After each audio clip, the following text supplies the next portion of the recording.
नमस्कार। Fourth pillar में आपका स्वागत है। आज हमारी चर्चा का विषय है पीपल वर्सेस बॉलीवुड। मैं अशोक सत्यमेव जयते आपका अभिनंदन करता हूं। हमारे साथ सुरेश चिपलुंकर, सोशल मीडिया के सुपरस्टार। इनके परिचय के लिए मेरे पास शब्दों का तो अभाव ही है। बाकी ये स्वयं ऐसी शख्सियत है जो परिचय के मोहताज नहीं है। आप इनसे अच्छी तरह परिचित हैं। हमारा आज का विषय है पीपल वर्सेस बॉलीवुड। भारत की जनता का बॉलीवुड से पिछले 3 वर्षों में लगातार टकराव क्यों बढ़ रहा है, और बढ़ रहा है तो उसके पीछे उनकी नीयत क्या है, और इसमें जो न्यायालय का दखल हो रहा है वो कितना अनुचित या उचित है, इस बारे में हम चर्चा करने जा रहे हैं। पिछले 3 वर्षों से बॉलीवुड का जनता से टकराव बढ़ रहा है। धर्म, त्योहारों, रीति रिवाजों पर, कभी phone ban, LGBT, my choice, freedom, intolerance आदि इनकी आड़ में बॉलीवुड अवांछित हस्तक्षेप कर रहा है, अपनी मर्यादाओं का अतिक्रमण कर रहा है। ये प्रश्न हमारे सामने है। बॉलीवुड जनता की भावनाओं से खेल रहा है, आघात कर रहा है। राष्ट्र के विरुद्ध षड्यंत्र के अंतर्गत जनता, विशेषतः मध्यम वर्ग समाज की भावनाओं पर आघात करता रहता है। बॉलीवुड की फिल्मों के दर्शकों की संख्या घट रही है और उसमें परिवारों का प्रतिशत भी गिर रहा है। जो हम जानते हैं कि फिल्मों की गुणवत्ता का स्तर इतना गिरने लगा है कि परिवार अब उन फिल्मों को देखने में सहज अनुभव नहीं करते हैं। इस तरह से दर्शकों में परिवारों का प्रतिशत गिर रहा है। जनता इन्हें ठुकरा रही है, फिर भी इन्हें सीख नहीं मिली, सुधरते नहीं दिखते। हमारी आज की चर्चा का विषय मैं दोहरा दूं, पीपल वर्सेस बॉलीवुड है। हमारी चर्चा का विषय उड़ता पंजाब नहीं है, नहीं है, नहीं है। फिर भी चूंकि यह भी इससे जुड़ा हुआ विषय है और यह विषय बॉम्बे उच्च न्यायालय में पहुंचा है, बॉम्बे उच्च न्यायालय के इस विषय पर क्या तर्क दिए गए हैं, उन तथ्यों का अध्ययन आवश्यक है। इसलिए इस विषय को, इससे जुड़े तथ्यों को लेना अनिवार्य है। इसलिए उड़ता पंजाब को लिया गया है। अन्यथा हमारी चर्चा का विषय पीपल वर्सेस बॉलीवुड है, उड़ता पंजाब नहीं है। आगे चलते हैं। बॉम्बे हाई कोर्ट द्वारा उड़ता पंजाब के संबंध में जो तर्क दिए गए हैं, उनमें सबसे पहला हमने लिया है, let the public decide whether they want to see the movie. Bombay high court का कहना है कि जनता को स्वयं निर्णय करने दिया जाए कि क्या वह फिल्म देखना चाहती है। अब इसमें प्रश्न उठता है, जो लोग ये निर्णय भी नहीं कर सकते कि क्या धूम्रपान उचित है, अनुचित है, या ड्रग्स उनके लिए उचित है, अनुचित है, जो इस पर भी निर्णय नहीं कर सकते, क्या वे फिल्म पर निर्णय कर सकते हैं? प्रश्न उठता है।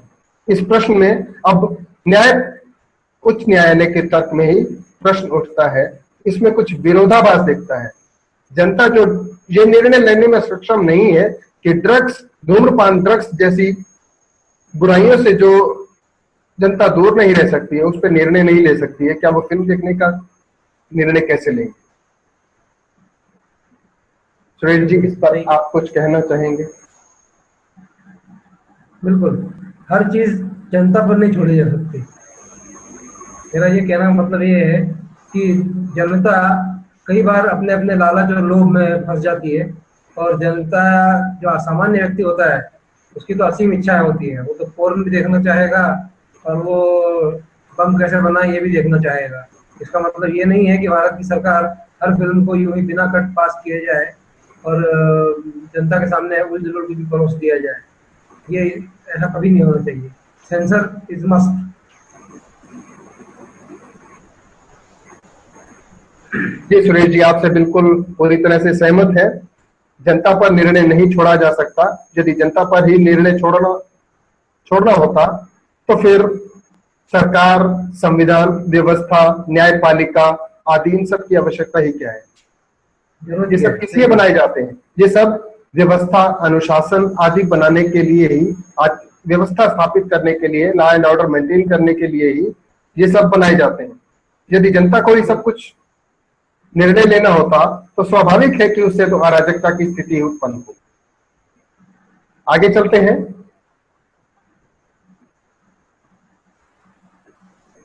मुंबई उच्च न्यायालय का कहना है जनता पर निर्णय छोड़ दिया जाए।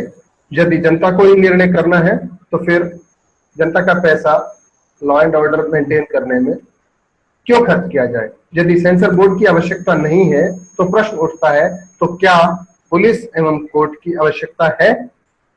क्या सब कुछ जनता पर छोड़ देना चाहिए? तो ऐसी स्थिति में जो साधारण विवाद से लेकर गंभीर अपराध तक जो मामले होते हैं उनमें भी जनता स्वयं निर्णय ले लेगी। फिर इस तरह से इन सब व्यवस्थाओं और संस्थानों की क्या आवश्यकता, क्या औचित्य रह जाएगा? गंभीर प्रश्न। जब किसी अपराधी को भीड़ पीट कर मार देती है तो उस समय न्यायालय स्वतः संज्ञान लेके उस भीड़ में से अपराधियों को छांटने को कहता है। अब न्यायालय स्वतः कह रहा है कि जनता को फैसला करने दीजिए। तो जनता ने अगर किसी अपराधी को या जेब कतरे को पीट दिया तो जनता का ही फैसला हुआ। उसके बाद अब न्यायालय इस मामले में क्या कहेगा? न्यायालय तो यही कहेगा कि जनता को फैसला करने दीजिए। जनता ने फैसला कर दिया कि वो चोर था, चोर को जनता ने पीट दिया। तो दोहरे मापदंड नहीं चलने वाले हैं। ये आपसे पूरी तरह सहमत हैं, हम पूरी तरह आपसे सहमत हैं। अब इसमें न्यायपालिका ने जो तर्क दिया है उससे तो ऐसा प्रतीत होता है जैसे न्यायालय ने कोई भी this argument has been given with non application, completely non application of mind, जिसने मामले का, केस का कोई किसी प्रकार के तथ्यों का कोई अध्ययन नहीं किया, अविवेक पूर्ण तर्क प्रस्तुत किए गए। बिल्कुल। आगे चलते हैं। यदि जनता पर ही निर्णय छोड़ दिया जाए, जैसा आपने पहले कहा, आपसे पूरी तरह सहमत, तो फिर न्यायालय का क्या दायित्व है? क्या न्यायालय जनता की इच्छाओं, वासनाओं की पूर्ति के लिए उनकी सेवा में बनाया गया है? न्यायालय का क्या दायित्व है? क्या जनता की इच्छाओं की पूर्ति की सेवा में बनाया गया है या उनको रोकने के लिए, उन पर नियंत्रण करने के लिए बनाया गया है? बॉम्बे हाईकोर्ट का तर्क है, if the idea of the maker is to be critical of a place or person, then that place or person will have to be shown. अब यहां प्रश्न उठता है, what the maker wants to show. न्यायपालिका के तर्क में, उच्च न्यायालय के तर्क में, कि यदि निर्माता किसी स्थान या व्यक्ति को दिखाना चाहता है तो उसका और कोई विकल्प नहीं है, वो दिखाना पड़ेगा।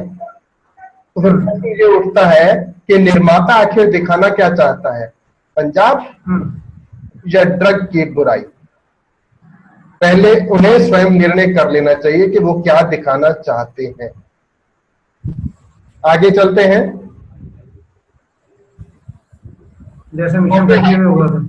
हाँ जी, जैसे मिशन कश्मीर फिल्म के ऊपर हुआ था जी। अब उच्च न्यायालय का एक आतंकवाद दिखाना चाहते हैं या कश्मीर को बदनाम करना चाहते हैं? अब उच्च न्यायालय का एक और तर्क है, CBFC is meant to certify not censor films. यदि सीबीएफसी का उद्देश्य केवल प्रमाण पत्र जारी करना है, सेंसर करना नहीं है, तो प्रश्न उठता है, तो फिर कौन सेंसर करेगा? या किसी सेंसर की आवश्यकता है या नहीं है? अगर सेंसर की आवश्यकता नहीं है तो उस स्थिति में क्या होगा? कोई नक्सली, कोई आतंकवादी या कोई राष्ट्रद्रोही शक्तियां कोई ऐसी फिल्म बना दे जिसके परिणाम स्वरूप उपद्रव, दंगे या राष्ट्रीय सुरक्षा के लिए खतरा उत्पन्न हो, तो उसे कौन रोकेगा? उस पर कैसे नियंत्रण किया जाएगा? क्या ये केवल जनता के ऊपर छोड़ दिया जाएगा कि जनता निर्णय करेगी? ये बहुत गंभीर प्रश्न उठता है। आगे चलते हैं।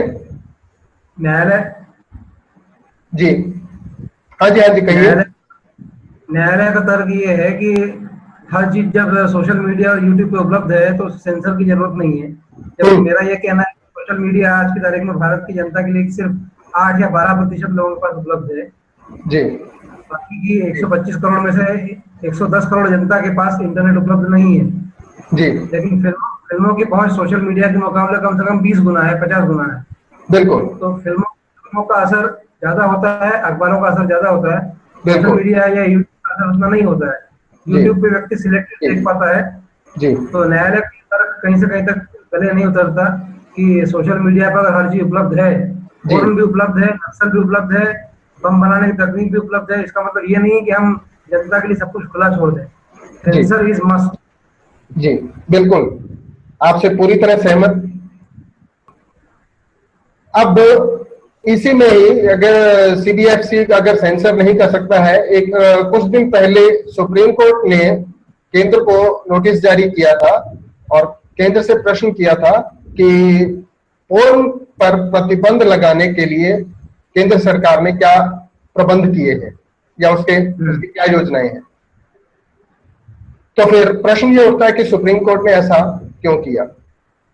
क्या सीबीएफसी केवल प्रमाण पत्र जारी करने के लिए है? कल को कोई अगर ब्लू फिल्म बनाना शुरू कर दे तो क्या सीबीएफसी का दे तो केवल इतना ही है कि उसको ब्लू फिल्म का एक प्रमाण पत्र जारी कर दे? तो फिर ये बॉम्बे उच्च न्यायालय को ये विचार करना चाहिए और सर्वोच्च न्यायालय के साथ कुछ तारतम्यता बनानी चाहिए। यहाँ सर्वोच्च न्यायालय के निर्णय और बॉम्बे उच्च न्यायालय के निर्णयों में ही परस्पर विरोधाभास स्पष्ट दिखाई देता है। तो ये हमेशा देखा गया है। जी, बॉम्बे उच्च न्यायालय का जी ज्यादातर मैंने देखा है कि हाईकोर्ट जो भी डिसीजन देता है सुप्रीम कोर्ट उसको पलट देता है।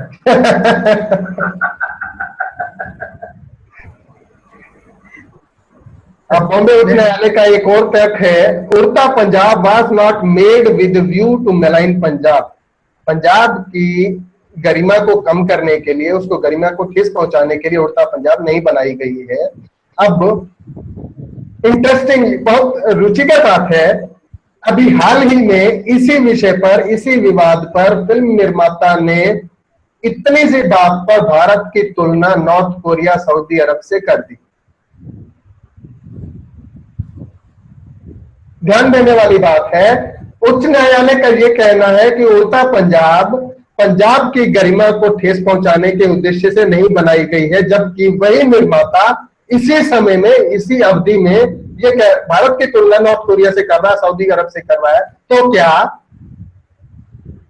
वो पंजाब की गरिमा को, पंजाब को बदनाम नहीं करना चाहते, भारत को बदनाम करना चाहते हैं?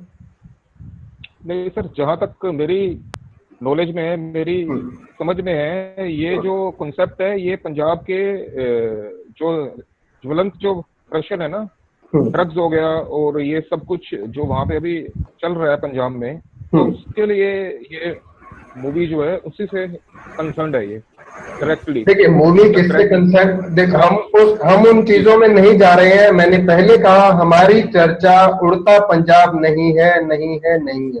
हम तो केवल उन तथ्यों का अध्ययन कर रहे हैं।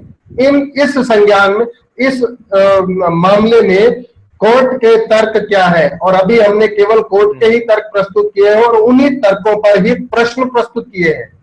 यह कोर्ट का तर्क है। अब उड़ता पंजाब के अंदर क्या है और उसका उद्देश्य क्या है, हम उसमें नहीं जा रहे, हम उस चर्चा में नहीं जा रहे हैं। ध्यान दीजिए, ओके।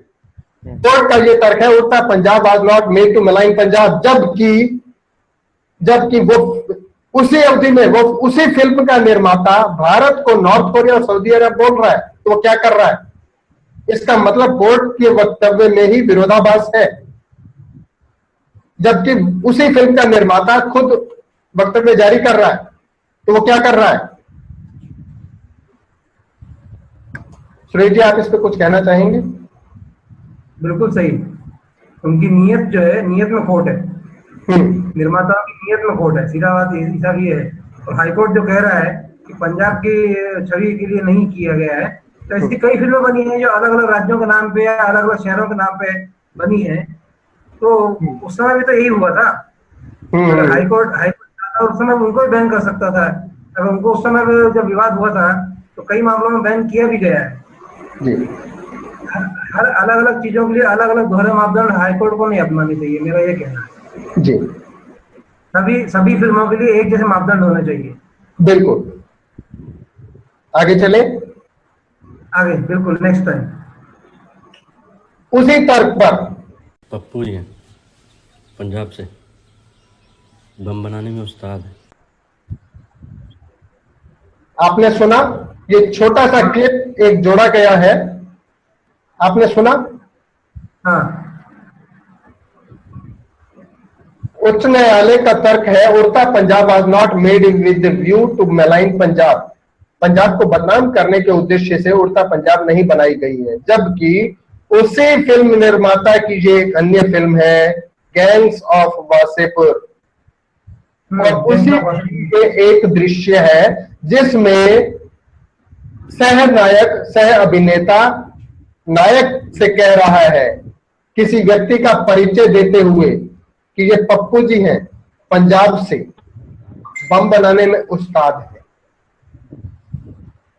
निर्माता क्या कहना चाहता है? यदि वो किसी व्यक्ति का परिचय देना ही चाहता था तो इतना दे सकता था कि ये पप्पू जी हैं, बम बनाने में उस्ताद हैं। पंजाब विशेष रूप से क्यों लिया गया, प्रयोग किया? बिल्कुल सर, ये तो ये उसे निर्माता, ये एक संयोग नहीं है, ये मात्र एक संयोग नहीं है, ये उसी निर्माता अनुराग कश्यप की ही गैंग्स ऑफ वासेपुर फिल्म का क्लिप है जिसका ये दृश्य है, जिसमें सह अभिनेता नायक से कह रहा है किसी का परिचय करवाते हुए कि ये पप्पू जी हैं पंजाब से, बम बनाने में उस्ताद हैं। तो ये निर्माता क्या कहना चाहता है कि क्या पंजाब के लोग बम बनाने में विशेषज्ञ हैं? ये पंजाब को बदनाम करने का षड्यंत्र नहीं तो और क्या है? आप इस पर कुछ कहना चाहेंगे? बिल्कुल सर, इसके ये जब मैंने आपकी स्लाइड अभी देखी है और ये मैंने सुने आपका वक्तव्य, तो बिल्कुल इससे ये मेरे को जाहिर होता है कि इस प्रोड्यूसर का पंजाब स्टेट के प्रति जो भाव है ना, जो मतलब इंटेंशन है, तो वो बढ़िया नहीं है, वो सही नहीं है। सुरेश जी, आप कुछ कहना चाहेंगे? मैं कह चुका हूँ इसी बात, यही बात कह रहा हूँ कि निर्माता की जो नियत ही खराब है। सब चीज ये है कि निर्माता चाहता यही है कि विवाद हो, ये घोर निराशाजनक इंटेंशन, कुत्सित उद्देश्य स्पष्ट हो रहा है। आगे चलते हैं। यार सेक्स बहुत प्राइवेट बात का है, दुनिया को थोड़ी अनाउंस करता है कि आज आई एम हैविंग सेक्स। फिर शादी ब्याह में पटाखा फोड़ के बैंड बाजा बजा के काहे पूरे शहर को बताया जाता है कि आज I am having sex? Slip की आवाज नहीं आ रही है इसमें, मेरी व्यवस्था है। खैर मैं बोलकर बता देता हूं क्योंकि ये वीडियो क्लिप पीके मूवी से लिया गया है। यहाँ मेरी टाइपिंग मिस्टेक हुई है, मैंने कॉपी पेस्ट किया है, तो ये सेम प्रोड्यूसर की तो फिल्म नहीं है, किंतु विवादित विषय है। ये इसलिए जोड़ा गया है क्योंकि इस फिल्म पर भी विवाद उठा था और यहां तक कि सर्वोच्च न्यायालय का निर्णय उचित नहीं था। इस फिल्म में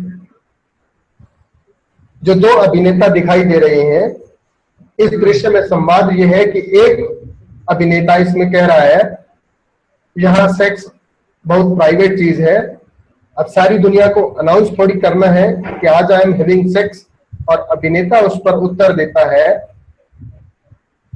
कि ब्याह शादी में पटाखा फोड़ के बैंड बाजा बजाकर क्यों पूरी दुनिया को बताया जाता है कि आज आई एम हैविंग सेक्स। और इस दृश्य पर, इस वक्तव्य पर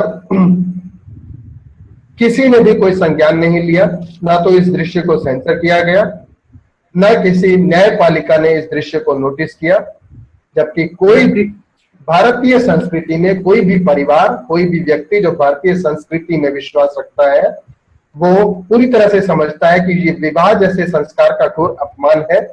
विवाह और सेक्स में कोई अंतर ही नहीं समझा गया। जी आप कहिए। बिल्कुल बिल्कुल। यहाँ भी मेरा ये कहने का मतलब है कि जो निर्माता है उसकी नीयत जानबूझ उसने बनाई, खराब बनाई है कि वो चाहता है कि विवाद हो, पर वो तो ऐसा बाय चांस ऐसा हुआ कि ये सीन लोगों की निगाह से छूट गया, या कहें कि लोगों ने उसको इग्नोर कर दिया। अगर ये बहुत गंभीर मामला है तो सीधा सीधा भारतीय विवाह संस्था पे ही हमला कर दिया गया इसमें। बिल्कुल, अत्यंत गंभीर, अत्यंत गंभीर। लोगों ने इसको इग्नोर कर दिया, तो उड़ता पंजाब को इग्नोर नहीं किया, बस सामने आ गई उठ के, इसलिए हुआ। जी तरुण जी आप कुछ कह रहे थे? हाँ जी सर, जहाँ तक मेरे को अभी मैंने यहाँ से समझा है अभी आपकी स्लाइड्स के थ्रू, वो ये है कि इस प्रोड्यूसर का, इस निर्माता का जो कहते हैं इंटेंशन जो है ना, वो यही है कि मैं अननेसेसरली का विवाद के द्वारा विवाद को बनाऊं, ताकि ज्यादा से ज्यादा लोगों तक वो बात, मेरी दर्शकों तक वो जाए और वो लोग यहाँ पे आए। तो यही वही है sir, it's a clear business point of view से ये सब कुछ किया जा रहा है। वहां तक मेरी दृष्टि में जो वहां तक नहीं है, केवल फिल्म की सफलता के लिए ये बात नहीं है, ये एक षड्यंत्र के अंतर्गत भारतीय संस्कृति, भारत का, भारतीय समाज, भारत की आस्था और जो हमारा जो सामाजिक ताना बाना है, जिस पर हमारी पूरी संस्कृति, पूरा राष्ट्र जिस पर टिका होता है, ये उसे नष्ट करने के लिए षड्यंत्र के अंतर्गत इस तरह की फिल्में और इस तरह के विवादित विषय, दृश्य और पूरा का पूरा फिल्म का थीम जो है एक षड्यंत्र के अंतर्गत तब बनाया जाता है। षड्यंत्र तो सर है ही, जैसा कि हम लोग, जैसा कि हम सब सर, जैसा कि हम सब लोग जानते हैं कि बॉलीवुड के अंदर जो भी फंडिंग कर रहे हैं, तो वो लोग सारे लोग मतलब बाहर के हैं, और जो भी लोगों का पैसा इसके अंदर आ रहा है, तो वो लोग जो हैं वो भारत देश के खिलाफ हैं ही सर। वो तो हमें पता ही है इस बारे में सबको। बिल्कुल बिल्कुल बिल्कुल सही कह रहे हैं, सही कह रहे हैं। त्रिपाठी जी कुछ कह रहे हैं? त्रिपाठी जी कुछ कहना चाहते हैं? हाँ देखिए, ऐसा है कि अनुराग कश्यप ने जब ये नॉर्थ कोरिया वाला उदाहरण दिया था, तो उसने सेंसर को लेके कहा था कि सेंसर जो है यहाँ का उत्तर कोरिया की तरह, नॉर्थ कोरिया की तरह जो है वो बिहेव कर रहा है। ठीक है, तो इंडियन गवर्नमेंट को नहीं कहा था, ठीक है, न कि भारत देश को कहा था। ये मैं एक मतलब पढ़ा था एक स्टेटमेंट, यही दिया हुआ था। सेंसर को कहा था कि सेंसर जो है नॉर्थ कोरिया की तरह बिहेव कर रहा है, व्यवहार कर रहा है। यदि सेंसर को भी कहा हो, वो भी भारत की एक संवैधानिक संस्था ही है, तो वो भारत से बाहर नहीं है, भारत से बाहर नहीं है। उसकी तुलना किसी नॉर्थ कोरिया या सऊदी अरब से, कहीं से भी, भारत से बाहर, राष्ट्र से बाहर की किसी भी विदेशी संस्था से तुलना करना अनुचित है। ये मेरा दृष्टिकोण। अच्छा, दूसरी चीज ये है कि जैसे जो हमारे संविधान में दिया हुआ है, जो भी संविधान के अंतर्गत जो भी संस्थान है, ठीक है, संस्थानों का ये किसी भी चीज पे इनका जो है मतलब कि थिंकिंग जो है एक जैसा नहीं होता है।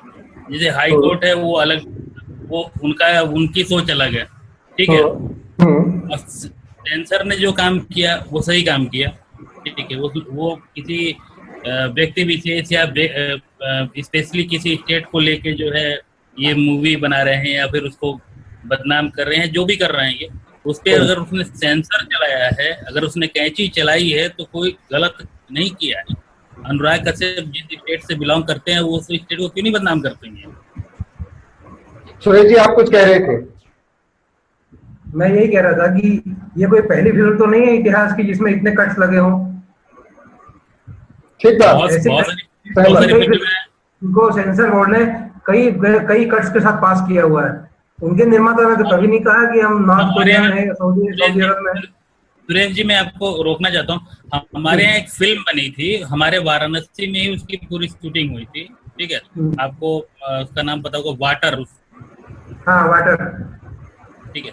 उसको सेंसर ने बैन कर दिया था। हाँ, वो हमारे इंडिया में जो है वो रिलीज ही नहीं हुई। तो अब उसको लेके आप चलिए कि फिर वो आप हाई कोर्ट जाइए, फिर सुप्रीम कोर्ट जाइए, फिर उसको जो है रिलीज करवाइए भारत में। सुना तो हमने ऐसा भी है कि एक किस्सा कुर्सी का नाम से एक फिल्म बनी थी, किस्सा कुर्सी का, उसको ना केवल बैन किया गया था बल्कि उसका तो ओरिजिनल जो प्रिंट था उसे भी जला दिया गया था। ये मैंने इमरजेंसी के दरमियान जो, अब ये मेरी जानकारी में पूरा इसका इतिहास गूगल से खोजना पड़ेगा, लेकिन मिल जाएगा थोड़ा बहुत।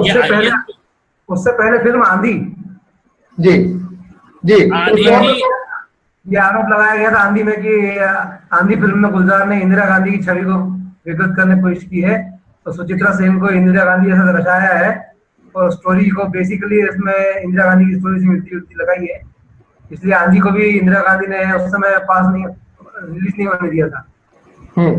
ये IS जौहर की फिल्म थी किस्सा कुर्सी का, ठीक है। हाँ। उसको जो है इमरजेंसी के दरमियान जो है ये क्योंकि संजय गांधी का ही तो सब कुछ चलता था ना, तब तक तो भले ही गांधी की थी, लेकिन सब कुछ जो है मनमानी ढंग से संजय गांधी का ही था। अगली स्लाइड पर चर्चा करें, मैं क्षमा चाहूंगा। जी। अब उच्च न्यायालय का एक और, बॉम्बे उच्च न्यायालय का एक और तर्क है कि यदि फिल्म में से प्रत्येक संवाद और दृश्य निकाल दिया जाए जिसमें मतलब पंजाब आदि का वर्णन है, अगर उसको निकाल दिया जाए, then crux of the film, जो फिल्म का जो उद्देश्य है वो समाप्त हो जाएगा। अब सोचने वाली बात है कि फिल्म का क्रक्स, फिल्म का उद्देश्य क्या है, पंजाब है या ड्रग्स है? हास्यास्पद, मैं इसे कहूंगा हास्यास्पद तर्क दिया गया है कि यदि फिल्म से पंजाब निकाल दिया जाए तो जो फिल्म का जो मर्म है, जो उद्देश्य है, वो समाप्त हो जाएगा। तो अब यहीं से ही स्पष्ट होता है कि फिल्म पंजाब के लिए बनाई गई है, जो ड्रग मिलेस के लिए बनाई गई है। और अगर ड्रग मिलेस के लिए बनाई गई है तो पंजाब को हटाने से उसका उद्देश्य कैसे समाप्त हो जाता है?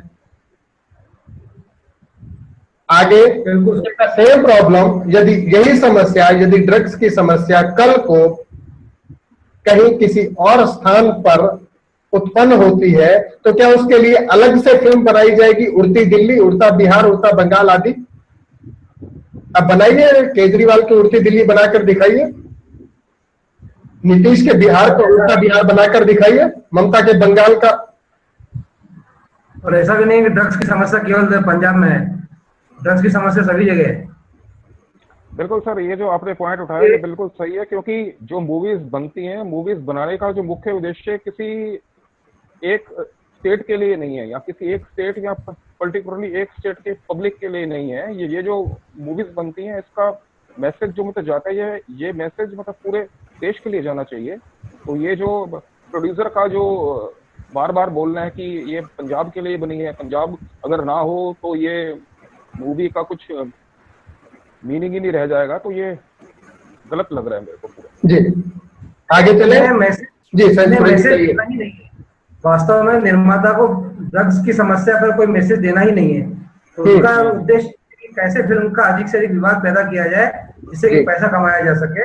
और जो उनके सह निर्माता है सूरी, आम आदमी पार्टी के जो सदस्य हैं, उनको कैसे फायदा पहुंचाया जाए पॉलिटिकल, आम आदमी पार्टी को पॉलिटिकल फायदा कैसे पहुंचाया जाए। फिल्म का उद्देश्य ये है, ड्रग्स की समस्या से कोई लेना देना नहीं है उनको। जी, उनके निजी स्वार्थ कुत्सित उद्देश्य इस फिल्म से जुड़े हैं।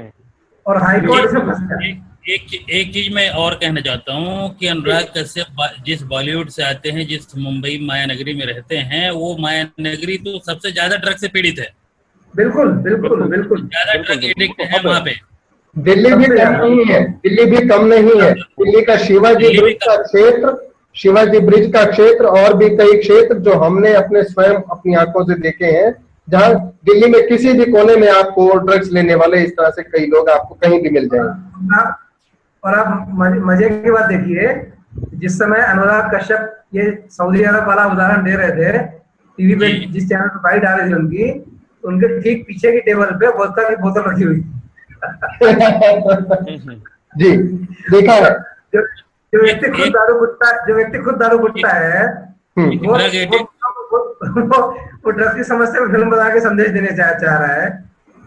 सोच बिल्कुल सर, लीजिए। हाँ तो ये तो वो लोगों का बिजनेस है सर, ये तो वो लोगों को वही कोई मैं वो कह रहा नहीं है हूँ, उससे वही लेने मैं का। कह रहा हूँ। बिल्कुल उनको बिजनेस धर्म में की आप समस्या का कोई संबंध नहीं है, पैसा कमाना उद्देश्य है। बिल्कुल बिल्कुल पैसा कमाना उद्देश्य है सर। नहीं तो व्यवसाय के लिए आप किसी को बदनाम थोड़ी ना करेंगे।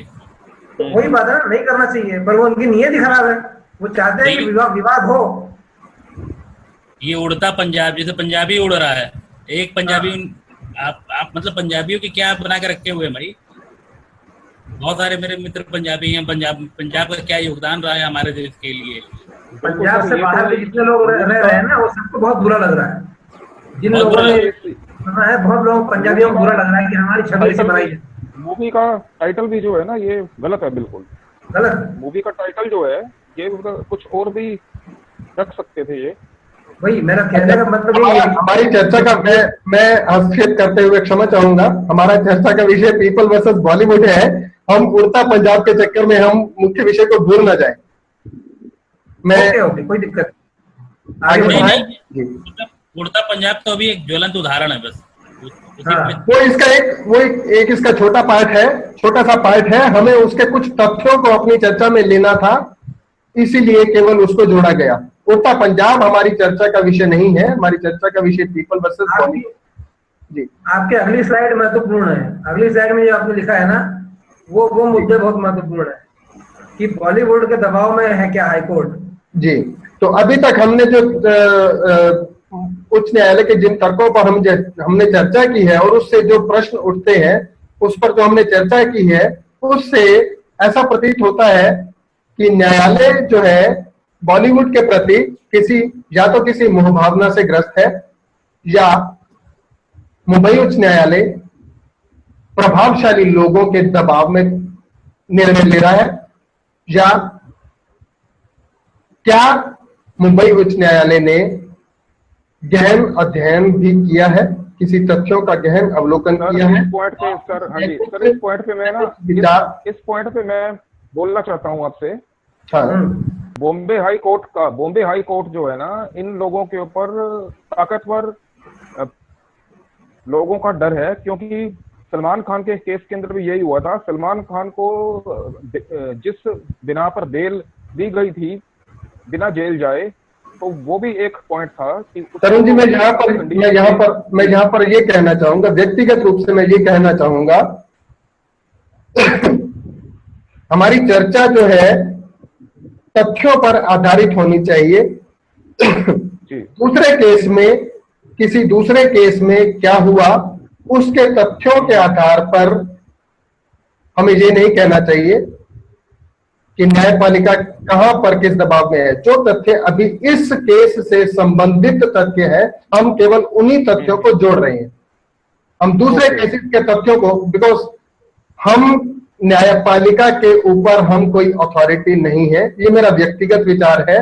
हम केवल इस बॉलीवुड और फिल्मों से संबंधित, इस उद्योग से संबंधित और इस मामले से संबंधित जो तथ्य अभी के जो हमने संज्ञान में जिनका हमने अध्ययन किया है, हमने केवल उन तथ्यों को लिया है। तथ्य तो और भी बहुत से तथ्य हो सकते हैं, बहुत से बिल्कुल सर, वो तो है। सुरेश जी, आप कुछ कह रहे हैं? हम सबके नॉलेज में कोई भी न्यायालय, उच्च न्यायालय हो या उच्चतम न्यायालय हो, मैंने अक्सर देखा है कि जब बड़े लोगों के केस आते हैं जी, तो उनकी सुनवाई तुरंत लग जाती है। रात के 12 बजे कोर्ट खुलवा के उनकी सुनवाई लग जाती है।